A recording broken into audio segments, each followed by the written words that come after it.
글로리아 누나가 이른 새벽부터 나를 찾았다. 손톱 좀 보자.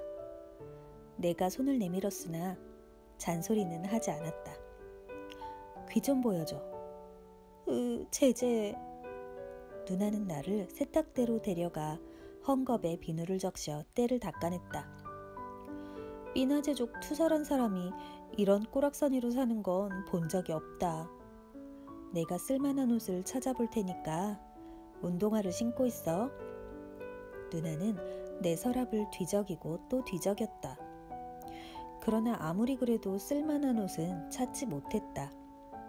하나같이 구멍이 났거나 찢어졌거나 헝겊을 대고 기웠거나 실로 꿰맨 것들이었다. 누구한테 얘기할 필요도 없어. 이 서랍만 봐도 얼마나 지독한 애인가 금방 표시가 나잖아. 이걸 입자. 그래도 이게 가장 나은 것 같다. 그리고 우리는 앞으로 내게 있을 놀라운 발견을 향해 나아갔다. 초등학교에 다다르자 등록을 하기 위해 어른 손을 잡고 온 아이들로 북적댔다.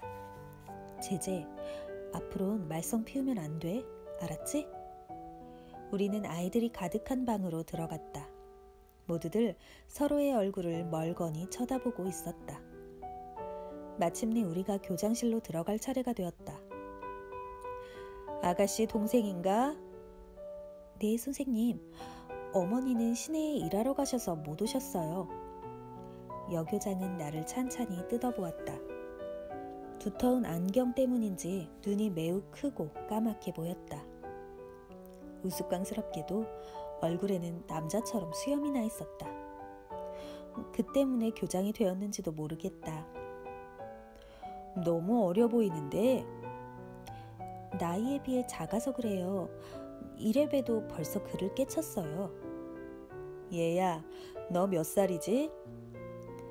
2월 26일이면 6살이 돼요, 선생님. 좋아. 서류를 작성해 볼까? 우선 부모님 성함을 말해봐요. 글로리아 누나가 아빠의 이름을 말했다.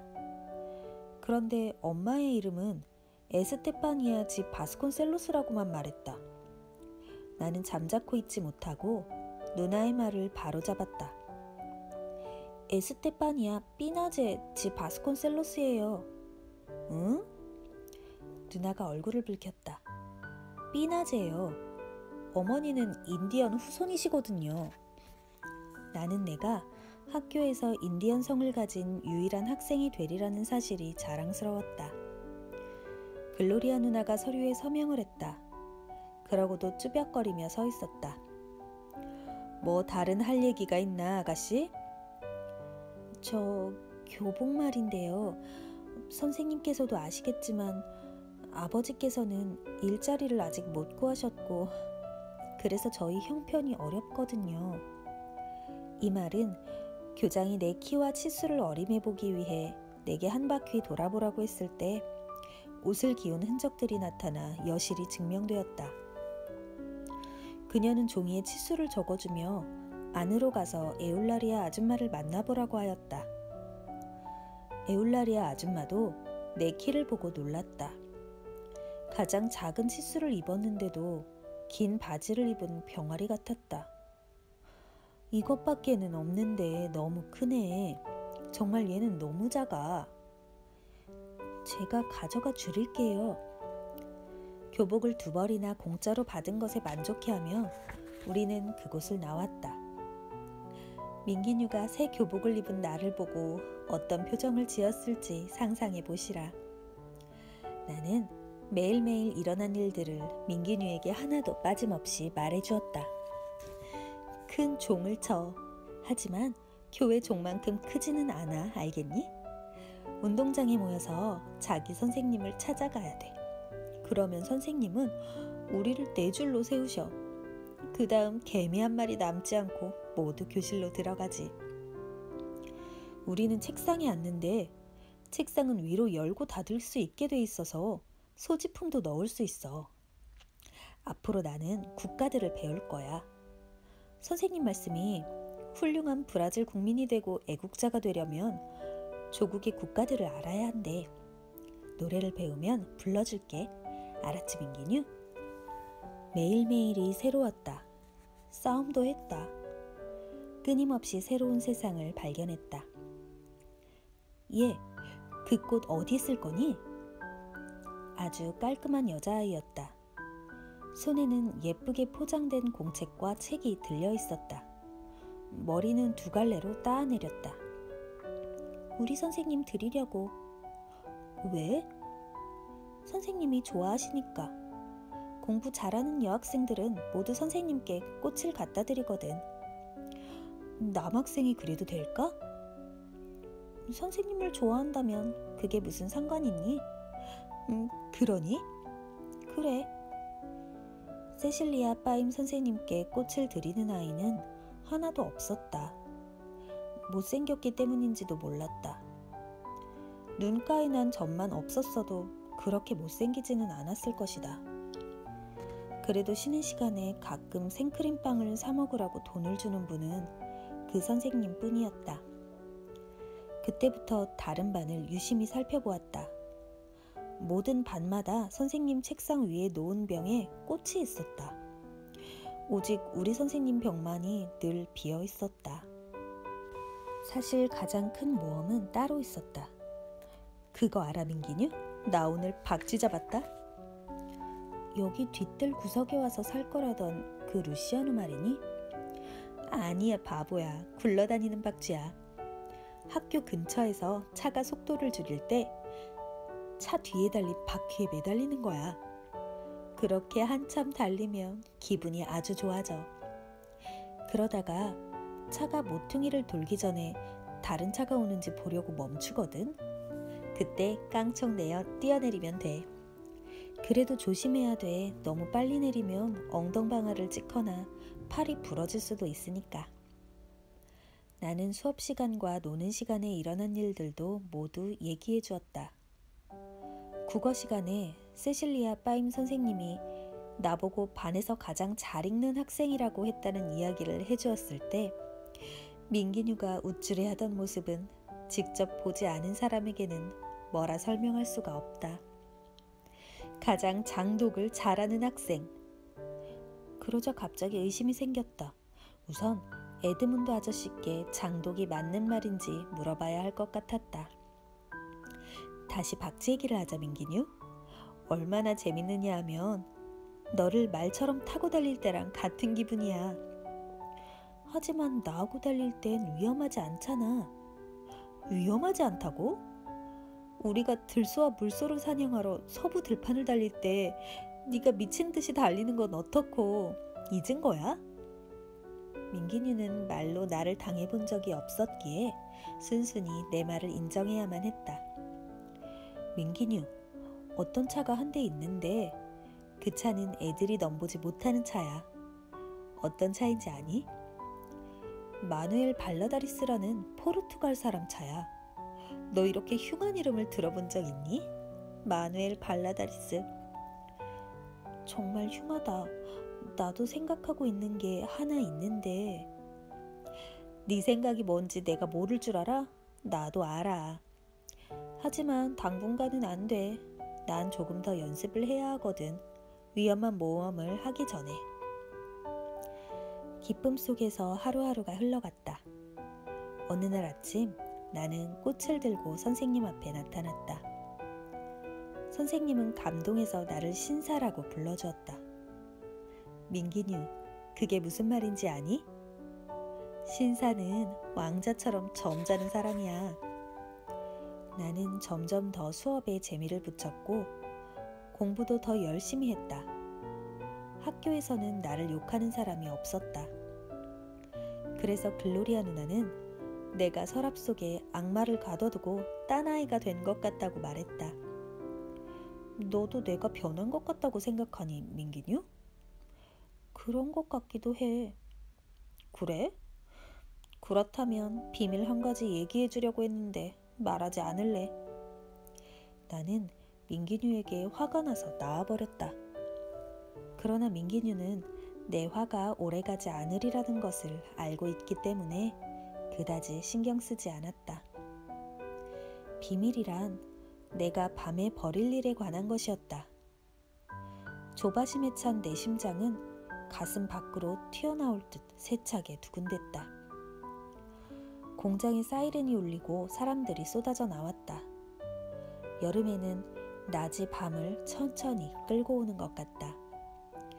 저녁 식사 시간도 천천히 다가왔다.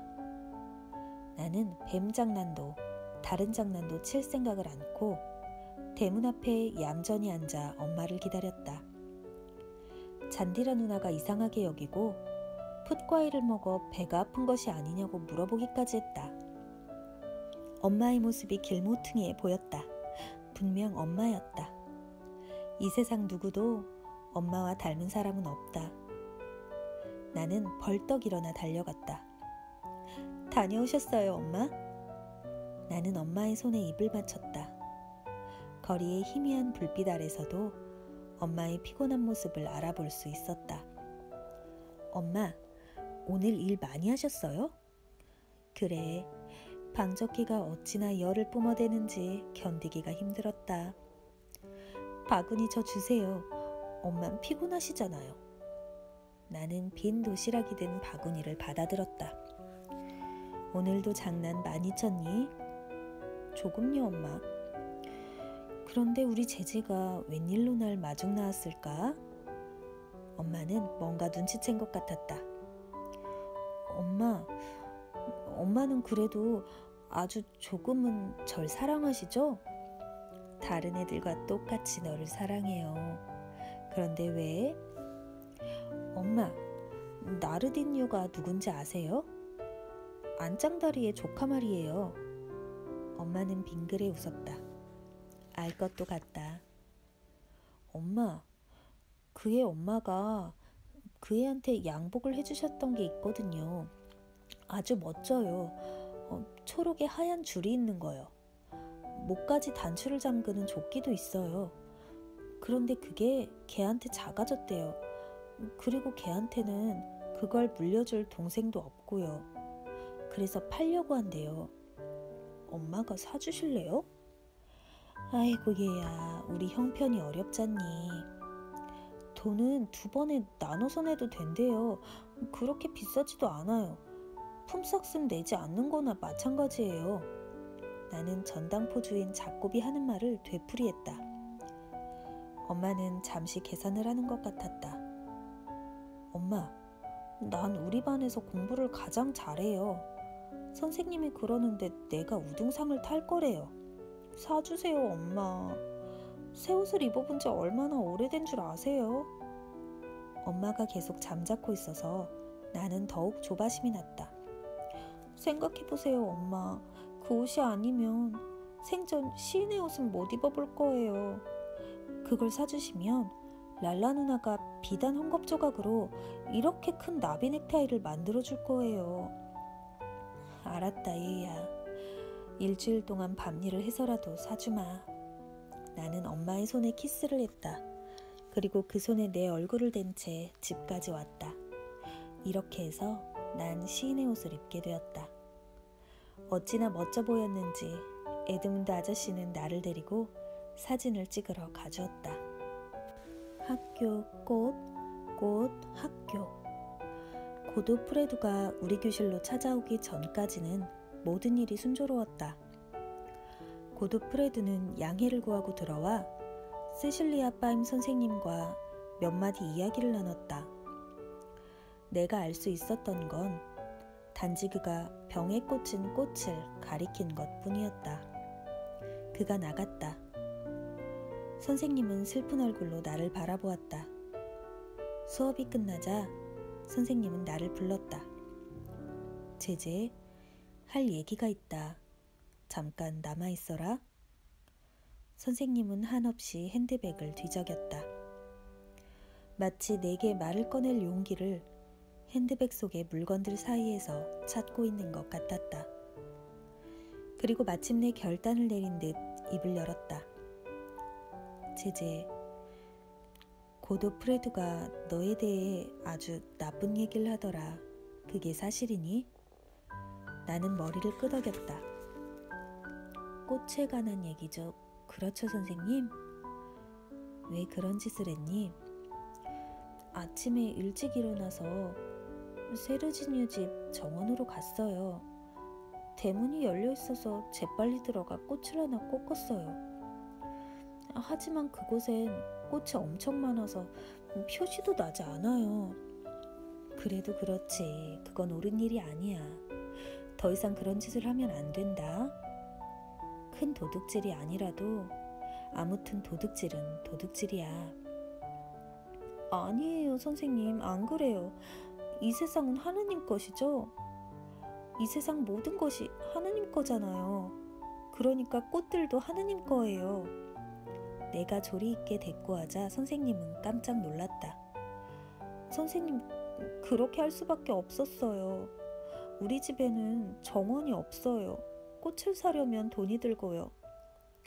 그리고 전 선생님 벽만 늘 비어있는 것이 마음 아팠어요. 선생님은 마른 침을 삼켰다. 가끔 선생님께선 생크림빵을 사라고 저한테 돈을 주셨잖아요. 그렇지요?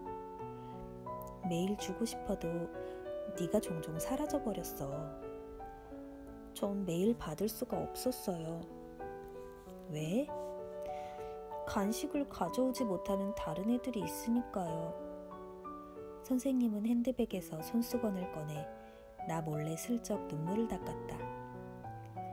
선생님, 올빼미를 못 보셨어요? 올빼미가 누군데? 저만큼 작은 흑인 여자예요.